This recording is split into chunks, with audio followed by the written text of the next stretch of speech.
All right, everybody, I want to welcome you back to Creative Survival. If this is your first time, welcome. If you're returning, thank you for watching more videos. Hopefully, you get more out of them. Today, I'm super stoked for our guest. We have Anna Garvin, super talented producer, creative, founder of Hala X, entrepreneur. So, this is going to be an interesting conversation. So, I'm looking forward to deep diving into this. Welcome, Anna, to Creative Survival. Thank Um, you. just to kind of give us a little bit of a background, just kind of tell us kind of like what you do in the creative space and kind of where you're at right now. Sure. Um, I am myself personally a creative. I do my own artwork, but much more my heart is in creating platforms for artists and creating music and media that can reach the lost and the broken, that can translate the kingdom of heaven to earth for the lost and the broken. So when you say translates to the lost and the broken, what exactly does that mean?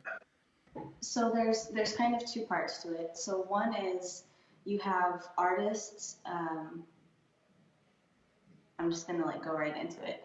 You have artists in Christianity and the church at large that because of how contemporary culture is and because a lot of media is very dark right now, they don't feel free in their gifts. They don't feel like they have a path or a platform on which to express themselves. And it leads to them having different kinds of problems, in my opinion, and from my experience. It leads to them having like mental health kind of breakdowns because they're these incredibly brilliant, creative minds, and they're not getting an outlet. They're not being told you're special, you're valuable, your gift is useful to the church, it's useful to humanity. They're getting told on the larger scale of things, also in the world, but I want to focus on the church, um, that it's art is secondary, creativity is secondary, it's a hobby, it's not who you are. And the problem is it is who people are. People are born creatives, and in that creativity, there is the prophetic, I believe, inherently built into the creative personality, or like the artistic person, there is the prophetic. Because when you are creating anything, when you're creating music, when you're creating art, when you're making a film, you are taking something from the unseen realm that does not exist. You're taking a concept and you are manifesting it into reality. And when you do that, you are bringing the unseen realm into the physical realm, or you're bringing heaven to earth. That's fascinating. So on so if you can bring heaven to earth, essentially the unseen to seen, is there another side to that that can also be brought in? Uh, I would say yes. I would say very much yes. So then you can pull from either side, just depending on which frequency you're trying to plug into. So then what does that platform for you look like for helping creatives?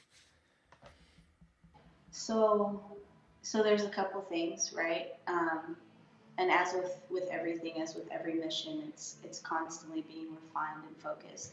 But at this point, we are still in the accumulation of artists. We have a pretty good body of artists, but it means having a collective, like where we all meet and we discuss whatever project we're doing, and creating events for them to do something. So it's like serving both sides of the community. So you're serving the people, the minds of the youth mainly, but also some of the older people.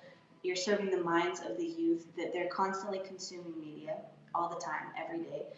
Media is to the mind what food is to the body, right? So your mind will always hook on to what's in its environment to translate meaning and to define yourself. That's just how the human mind works.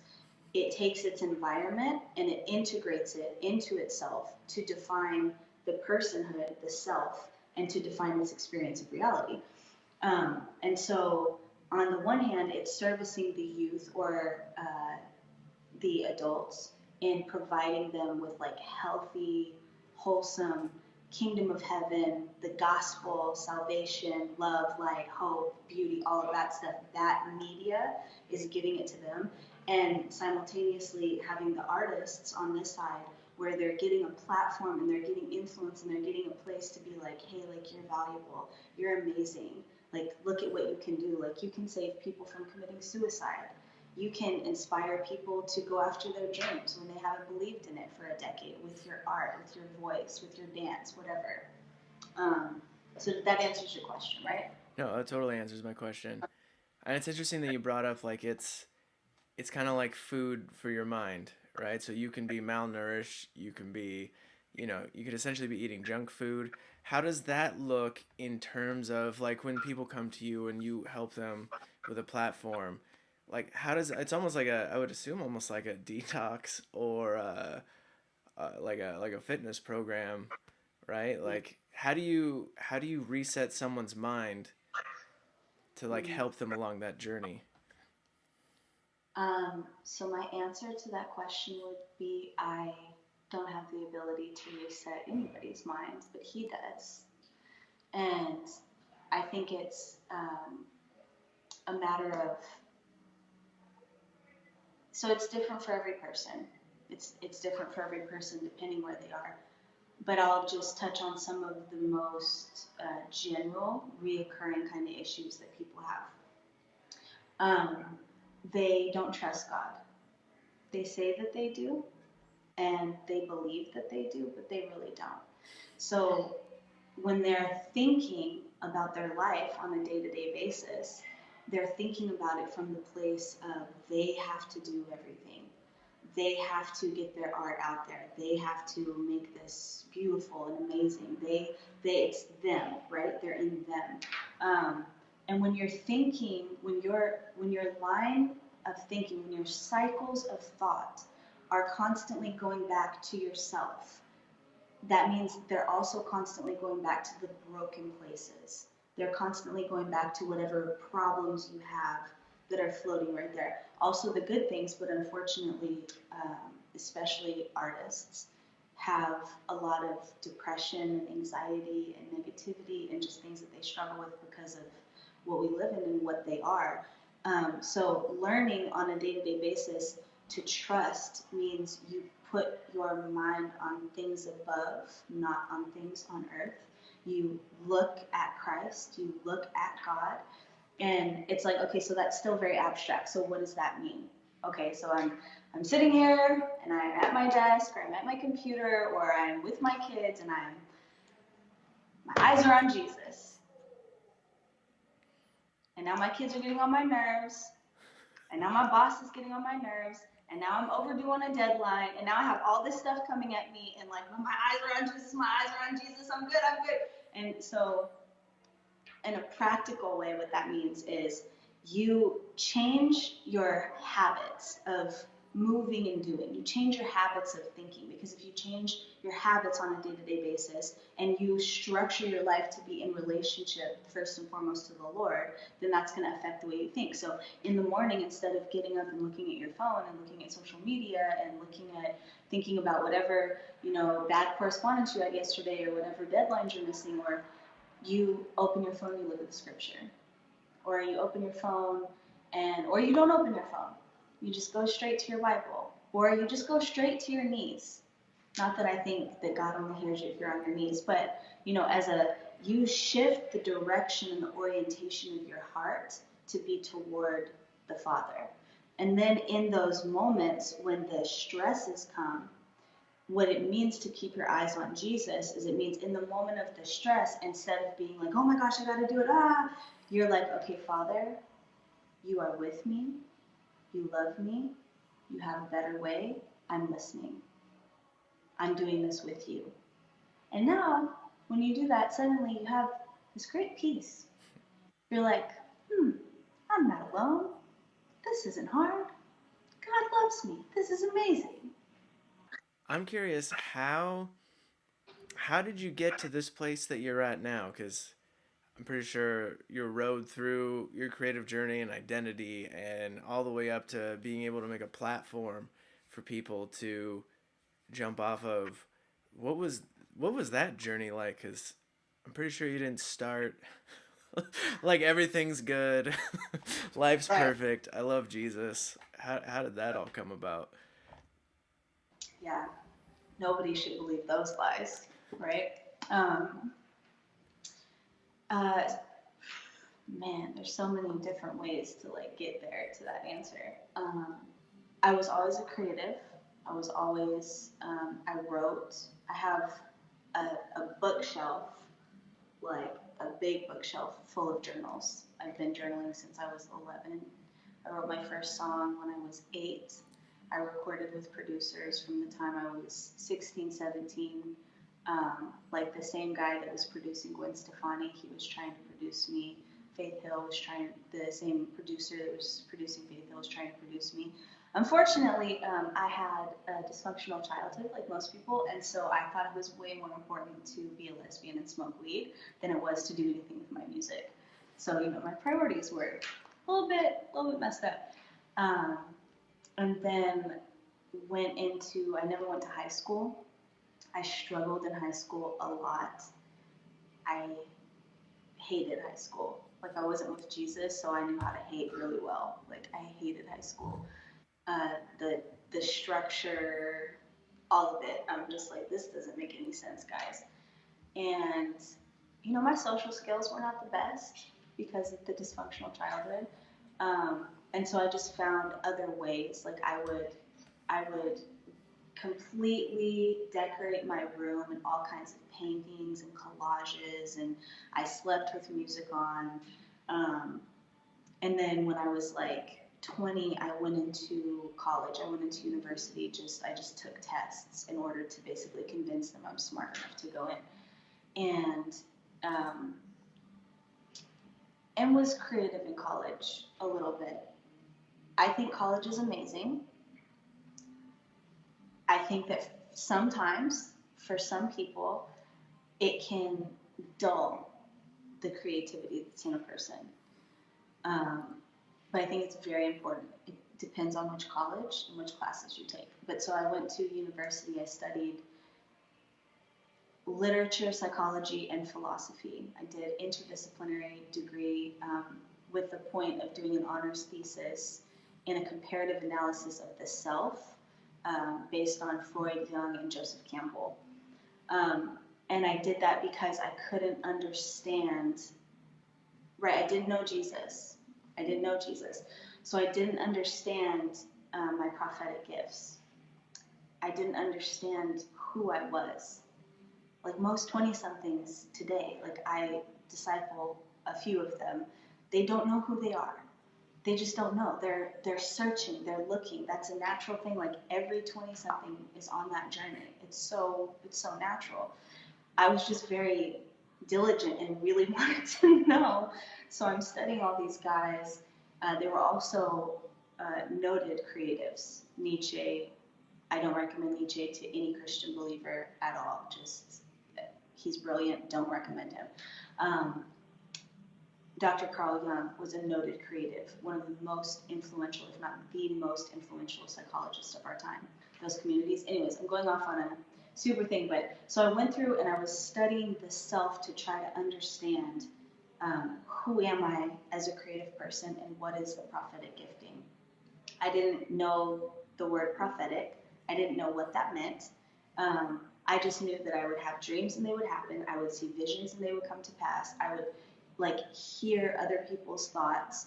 I would meet someone and immediately know that their mother died when they were 8 years old and her name started with a J and they are still carrying that. And like I did that to an actual director in a car when I was a production assistant. Like I was like, hey, did your mom die when you were 8 and her name starts with a J? And he was so freaked out I almost lost my job. He was like, are you some kind of psychic or something? And I was like, no, I just know stuff. And how art and being a creative played into that was the way that I became healthy or sane a little bit before I knew Jesus, and that was making art from the visions and journaling and writing stories based on the things I would see and the things I would hear. in order to translate what is happening in the unseen realm to get it out of me, to get it in the physical realm. And then it would have this profound effect on people. Also demonic very often, because that's what I was involved in. After the whole Nietzsche Jung stuff, I just went deeper and deeper and deeper into occult philosophy, theosophy, Marietta Blaskova, if for people who know who she is, Aleister Crowley, initiation into Hermetics, all of it. Like, I just went as deep and as far as I could possibly go, because the church, when I was very young, had told me that I'm demonic. Oh, you're having dreams and they're coming true. You're having visions and they're coming to pass. You must have a demon, is what the Baptist church told me. And so, man, I'm like going in like little circles, but I'm really trying to like be succinct about this. So by the time I was 28, I had been involved in a group of people that were very powerful and very effective and functioned in very high occult philosophy. And without going too deep into that or too much detail, the effect of that was, by the time I left them, I was seeing therapists, and the therapists were terrified. Like, I paid this lady one time $450 an hour, and after I got through telling her everything I had seen and, you know, reality as I had known it, she looked at me and she said, I know that you're not crazy. I have no idea what to do with this or how to handle this. I don't think any area of psychology or therapy is equipped to help you. And I was like, whew, I'm screwed, right? Totally screwed. So that landed me on the floor of a film studio, coughing up blood, because I had been drinking about a gallon of whiskey a day and taking all kinds of other substances in order to silence this other realm that had become unbearably loud. And I just couldn't, it just would never stop. I had anxiety, depression, fear, apparitions, voices, 24 hours a day. They were never not there. It was never not there. And so I'm on the floor of this film studio coughing up blood, and I am very committed to killing myself. But because of everything I've read the Tao Te Ching, the Bhagavad Gita, the Yoga Sutras, the Quran. I've read every book but the Bible that I knew was a religious text that had influence on this planet. The Baha'i faith, there is not the tenets of Buddhism, Raja Yoga, like anything I could find that was an influential religion on this planet. I read the text of what it was, trying to figure out what is life, what's going on, what am I experiencing, why am I experiencing it, what is this other realm, who am I? And so I knew, because of all that study, that there was something after this life, for a fact. And I did not want to be in trouble when I killed myself. When I got over to the other side, I didn't want to meet whoever was over there and have them tell me something horrible or some version of hell. That's what I'm thinking, right? And so I always said the universe when I would pray, because I never didn't pray throughout my life. Probably like that Baptist foundation, but I never didn't pray. I just always would say the universe, right? Where I would pray literally to love. And so this time I didn't say that. This time I was looking at the ceiling. I just coughed up a whole bunch of blood. I'm crying, I'm shaking. And I looked and I said, the one true God, whoever you are, if you don't want me to kill myself, I need you to send help, because I don't want to be in trouble when I get over there. I didn't feel any big shift at that moment. I didn't go directly and kill myself, so that was a plus. But about 10, 12 hours after that, this man came into my office. And he's sitting, about 5 feet away from me. I'm a production manager at this point for a pretty big downtown Las Vegas film studio. He's sitting there, and I'm thinking he wants a project, he needs an estimate. I'm thinking he's, a client. And so I'm like, hey, what's up, man? Like, what's going on? And I start seeing all these lights around him, like all these golden, shiny, bright lights that are like surrounding him. And I'm like, oh, wow, he must be really important. And his eyes are just like glowing, you know?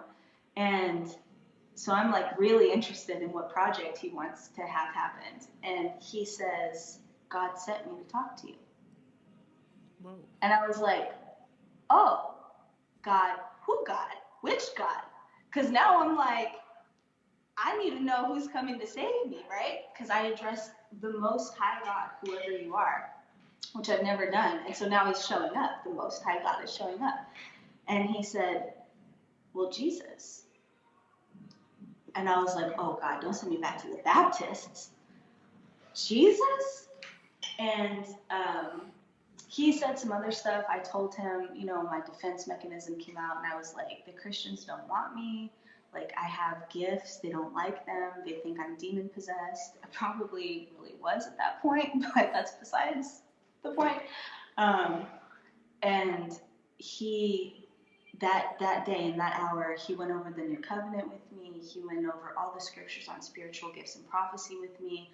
And I was just like, God sent you to talk to me when hours ago, I'm like, send help or I'm done. And so to make this next part really short, I get saved. I'm on fire for Jesus. I'm evangelizing. Like 6 weeks later, I'm baptized. Every vice, everything.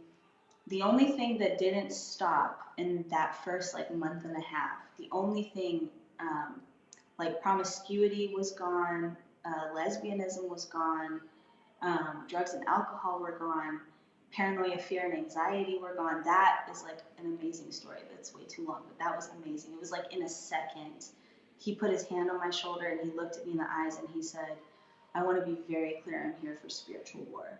And took his hand off. And when he took his hand off, the voices stopped, the depression, the anxiety stopped like in a second. And I've been baptized in fire and experienced the hand of God, but I honestly, in my soul, I believe that moment was the moment I was reborn, because everything was new and I was light and I knew that I was going to live and not die. And so, yeah, I went super far. Like, I'm with Jesus. I didn't stop smoking. I smoked cloves and hookah, and I didn't stop doing that for like a year and a half. And some people think that's not a sin. I actually have a tendency to lean towards that's not a sin. That's also besides the point. But so yeah, and then I just did everything I could. I worked in a ministry and got paid doing full-time ministry about a year and a half, 2 years after I got saved. I married a man after being a lesbian my whole life. I never had a boyfriend. A year after I was saved, and had beautiful children. And then at some point in there, being a producer in film and a production manager in film, and being a creative personally for myself, and seeing in the church and in the world what was happening, between these two sides, right? Between the demonic that's constantly trying to do what it does just by nature of the world that we live in, and seeing the kingdom of heaven and God and the power that he has to set people free and make them alive. These worlds basically naturally kind of came together for me, and I knew, okay, this is who I am, and this is what I have to do. And so from 2016 to, I would say, the beginning of, or maybe like the middle of 2018, the end of 2018, it was just a refining process and clarifying process of like, okay, what is this going to look like? And then in the last probably year, it's become clearer and clearer and clearer of like, this is what you're supposed to do and this is how you're supposed to do it. And so my husband and I went on a trip to the Philippines in June of this year. 2 weeks before we went, I told my leadership that I really believed we're being called to launch Hala X officially, and to do it not just, on the side or in like these little private arenas, but to launch it like on a bigger level. They love us, totally behind us, 10,000 like incredible, beautiful leadership. Um, and then we went to the Philippines. The week we came back from the Philippines, we got 4 requests from 4 different people to do live events for them at churches and in the secular world. And it was just God basically like kissing it. It was God being like, I am with you. I am for this.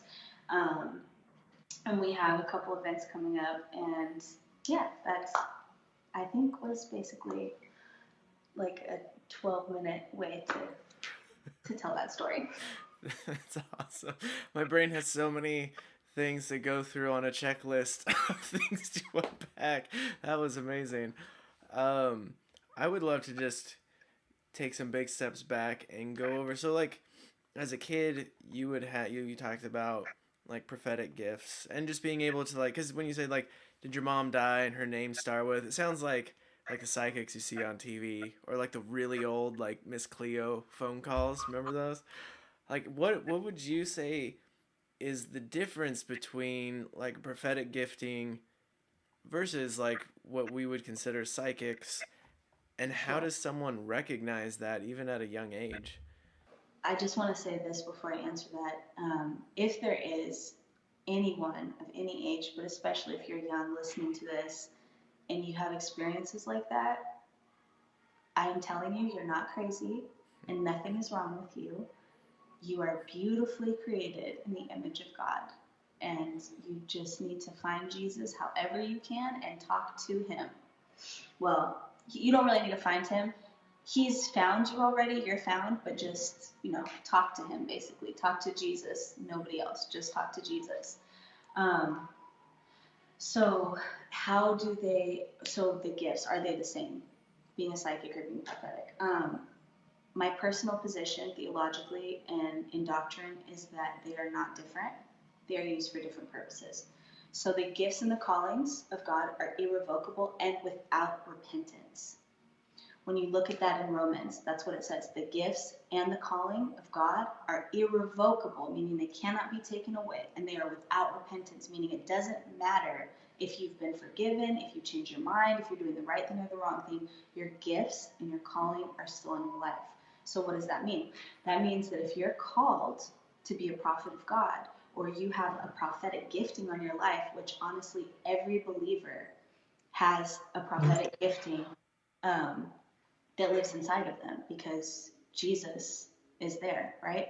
And with that being said, if you're made in the image of God, right? This is why all the psychic books that you will buy, they'll tell you anybody can be a psychic. That's what they will tell you.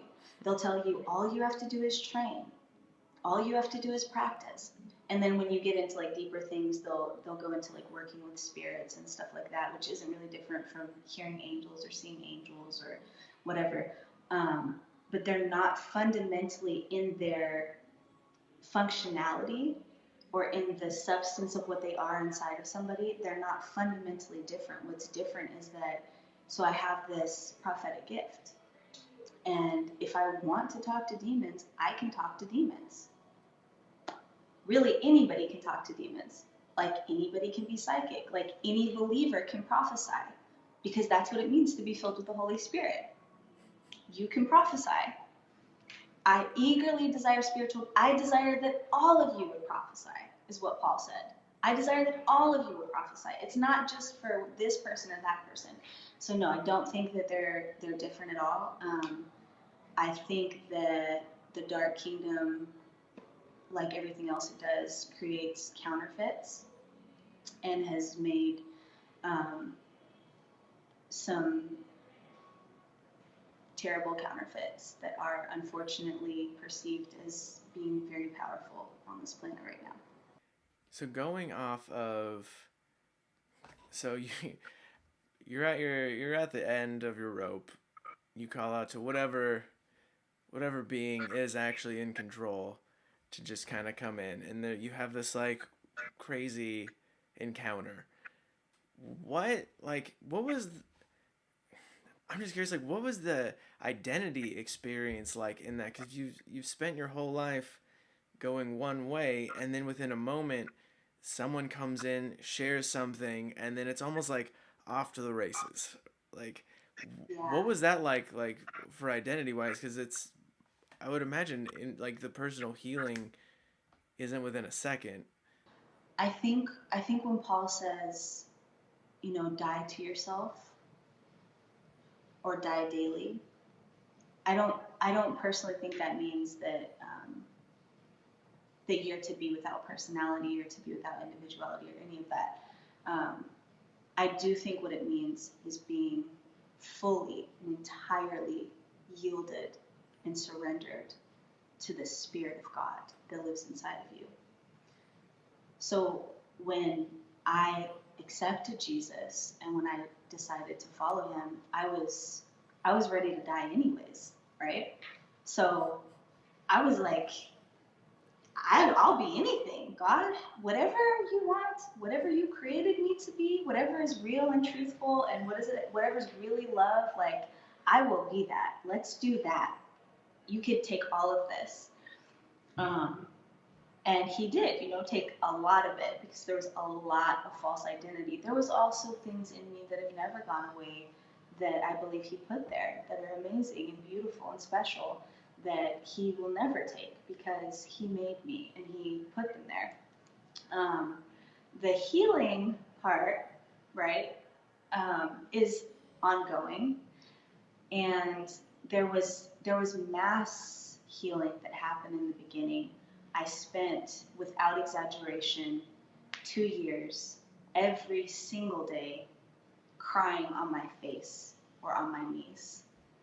And when I say crying, I don't mean like a couple little tears. I mean full snot, tears covering my neck and my shirt, like sobbing, um, visceral, crazy stuff like that. For 2 years, I went into worship in the deepest possible way that I could. And if you are a person who is involved in, the occult and witchcraft, and you're in a darkness like that, you are a worshiper. You don't realize it. It's not something that you might even call yourself, or you might, depending on what sect of the occult you're in. But you are a worshiper, and when you turn that worship and that thing that's inside of you towards what it was meant to be turned to, it dissolves any and everything that has attached itself to you or that has built itself inside of you, strongholds and footholds. It dissolves it, being in his presence. And that was where the majority of my healing happened, was in worship and in sozos. Kind of like a two part. So if someone is going around, because whether you acknowledge it or not, you either worship yourself, items, like whatever it is that you put value on is tends to be where your what we call worship goes, right? Like that doesn't mean that like for anyone from the outside looking in, like it doesn't mean like you're like going outside and praising your car and like it's just whatever you put the highest values on, money, wealth, status, like that becomes kind of like your idol, right? Yeah. So if someone is working in a field or like you exploring self without knowing a label for it, but Man. might be within like an occult like culture without fully knowing it, like what when you say occult, like what does that look like? Because usually it sounds kind of like druid robes or like the Simpsons with the rock cutters, secret societies, like that kind of stuff. But it's not always there is that, but there's not it's not always that overt. Like what does that look like for someone who's in it that might not recognize it? I've heard it said by somebody, and I think this is the most effective way to say it to get people to understand, is that angels and demons travel at the speed of thought. And when people think about witchcraft and magic and the occult, unfortunately, like 99% of people think about Harry Potter or Charmed or like blood sacrifice and animal sacrifice or spells or whatever. Now, those things exist, and in very rare instances, they have power because of the spirit or the daemon that the person is working with. 99%, the vast majority of all of that is, it's a game that people play with their self to feel powerful when they feel powerless, but it doesn't actually yield any results in reality. What yields results in reality is the mind and thoughts. And the people on the planet who are functioning with millions and millions of dollars and huge networks of people and industrial influence and stuff like that, they know that. They're not doing blood sacrifices. They're not doing spells. They're not doing any of that. They are studying and functioning in the realm of thought, in the unseen realm, right? The weapons of your warfare are not carnal, but mighty for the pulling down of strongholds in the unseen realm, and every high thing which exalts itself against the knowledge of God. So what it is, what the occult and what witchcraft really is thoughts. So for example, let's say that you come into contact with somebody, which I'm not even going to go into that, but let's say you come into contact with somebody who functions in like actual occult power, not just spells and animal sacrifice or whatever, not just Harry Potter stuff, but they're actually functioning in power. Then what they will do is they will say things with language in such a way to redirect your mind and to redirect your thoughts, which is why a lot of preachers rightly say the devil has no power in your life unless you give it to him, because he can't create anything. And you're a child of God. You're made in the image of God. He has to get you to partner with a lie, which means he has to influence your mind and get you to believe something that isn't true. And so they'll use language and they'll use concepts and they'll bring, which is I think why in, is it Colossians? I think it's, yeah, it is Colossians.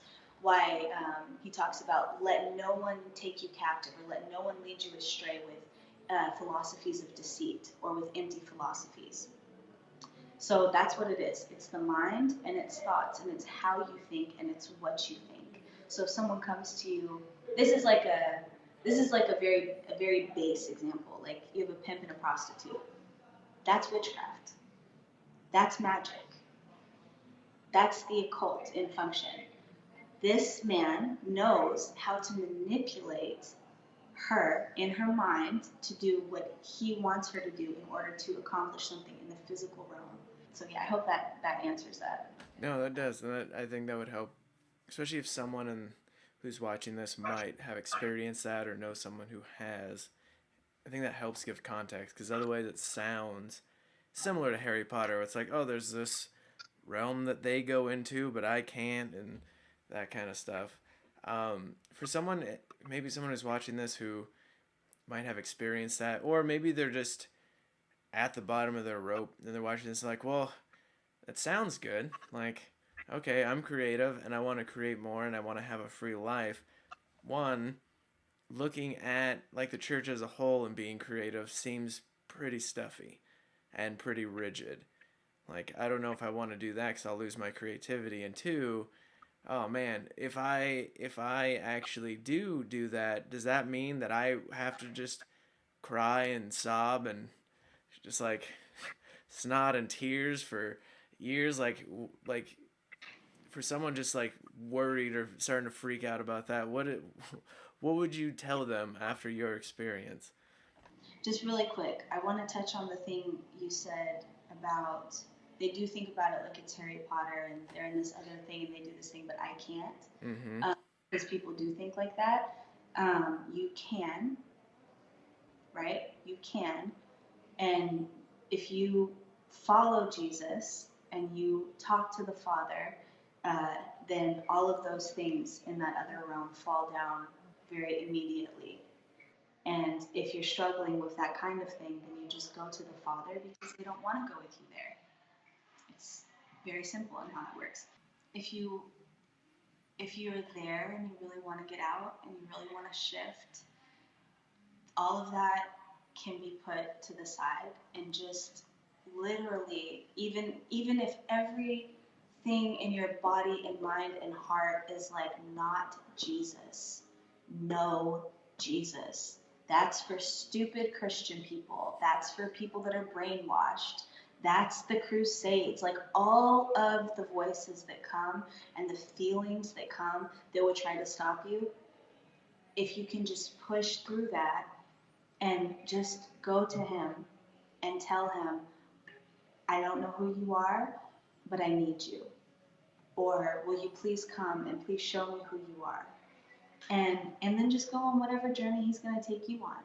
Because it never, ever looks exactly the same for two people. And honestly, like, your transformation could be so much faster and so much cooler. It could just be literally in a second, like, and that happens to people.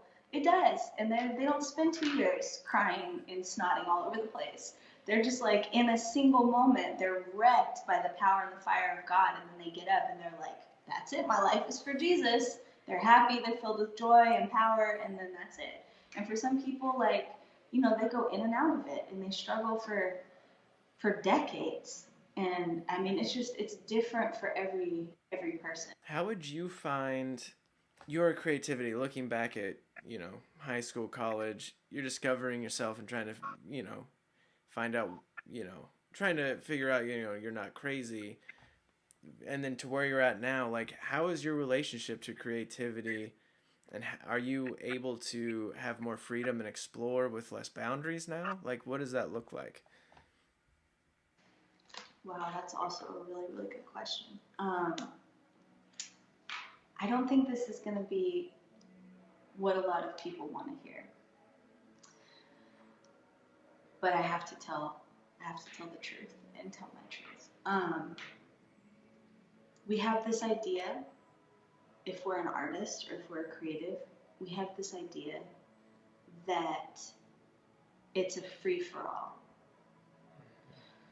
that anything is art, right? You hear that in art circles. A rock can be art. Sex can be art.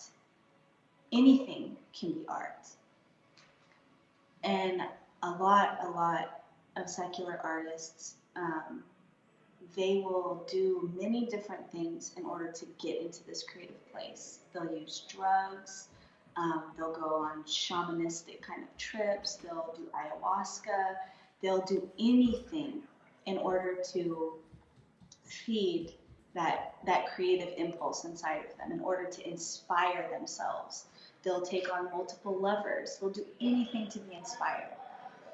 Um, and I spent a lot of years intentionally walking in the other realm, trying to find the darkest thing, trying to find um, the most interesting thing in order to inspire myself or in order to feed art or feed my writing.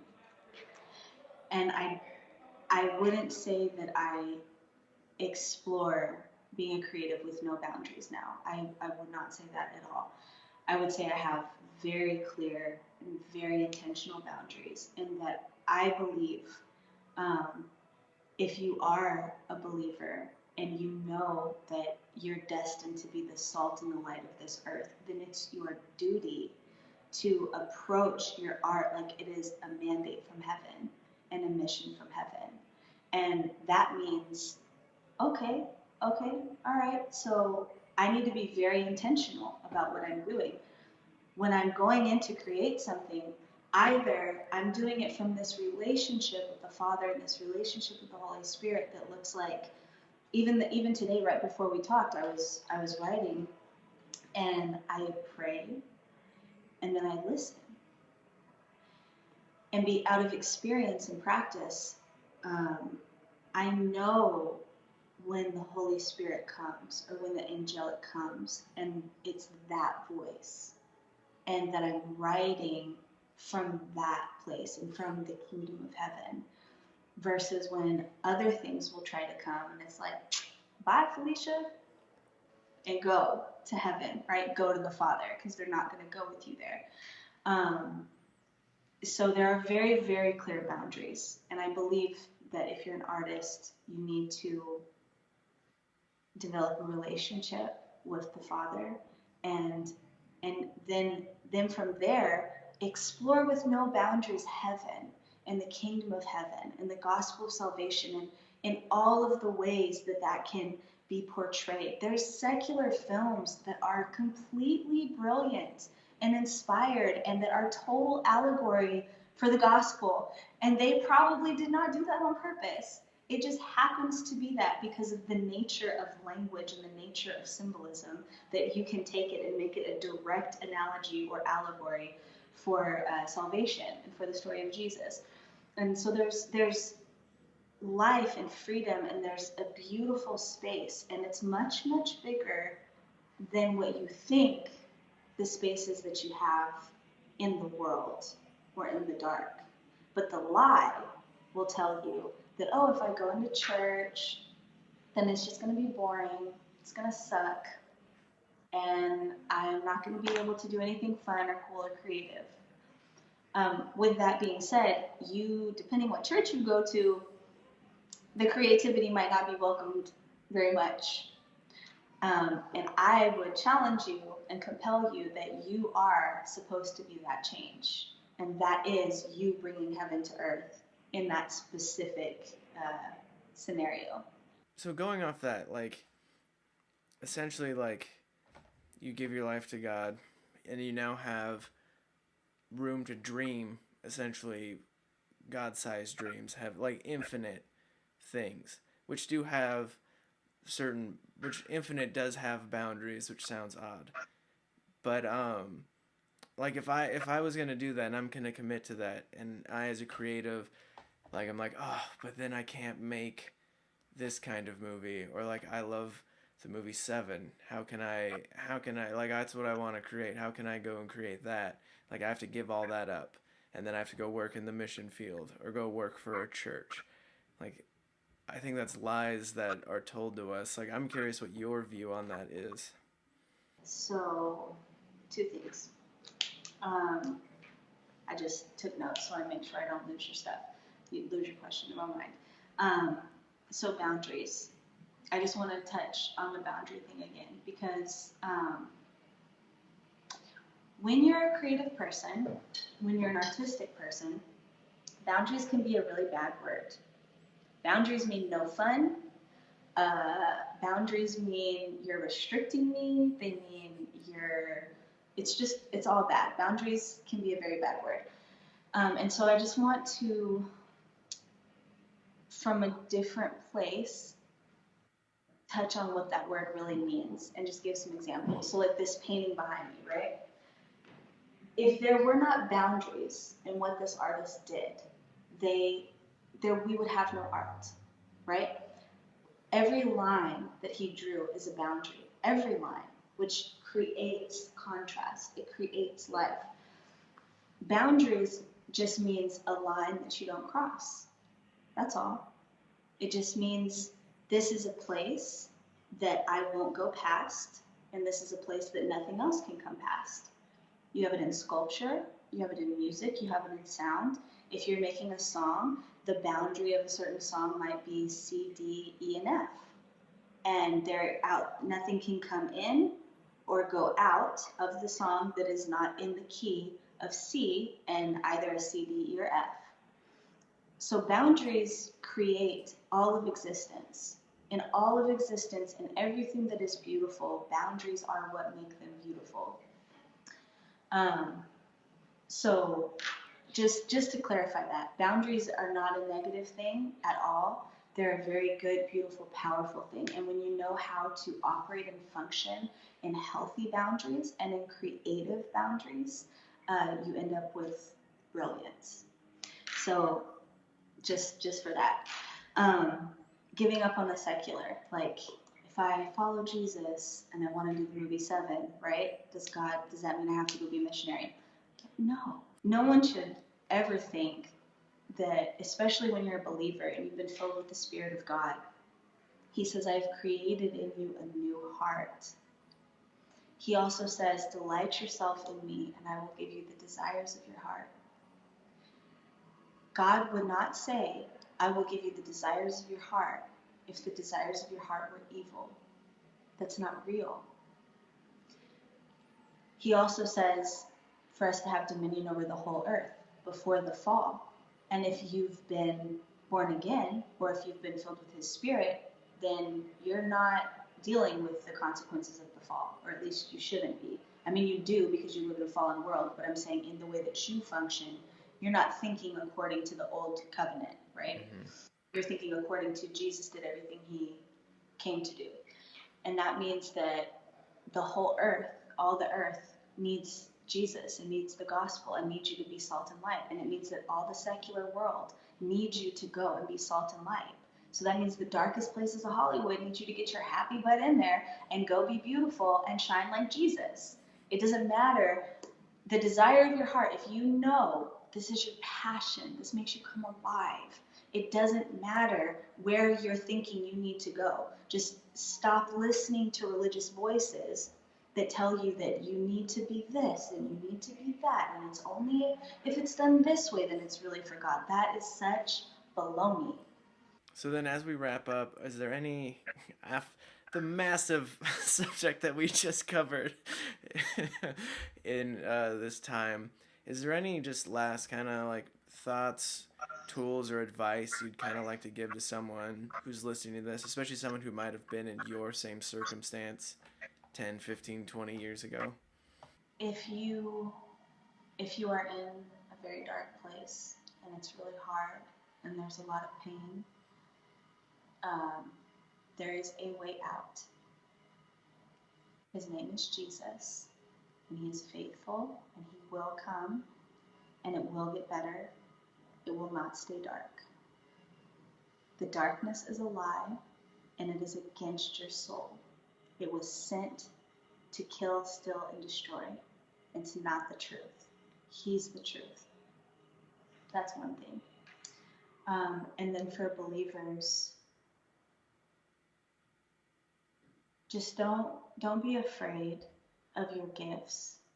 Don't be afraid to be creative, to be brilliant, to shine. You want to be brilliant. Don't you want to be brilliant? So just go and shine the light that God has put inside of you in whatever creative way you can. Um, and don't be afraid because we're here. There's a community here. And if you are a creative, if you are an artist, and you listen to this, I would love to hear from you. You can find me on Facebook at Hala X. It's like a black and white symbol that's literally an X with a circle above it, like a halo. Um, and you can find me there and reach out to me, and I would be happy to talk to you about anything creative or artistic related. That's fantastic. And I'll put the link in the description below for the viewers. Anna, I just want to thank you so much for taking the time to do this, to be open and vulnerable, and to just kind of share with the community. So it's really powerful. Yeah, total pleasure, man. You're amazing. Thank you. And if you guys got anything out of this, just comment below. I would really love to continue the conversation. That's the whole point of this community is just to kind of grow up together and just kind of go through life together because it's messy and we're not meant to do it alone. So we'd love to hear from you. And also, if you feel called to reach out to Anna, Hall X, and we'll catch you guys in the next video. Bye. Amen.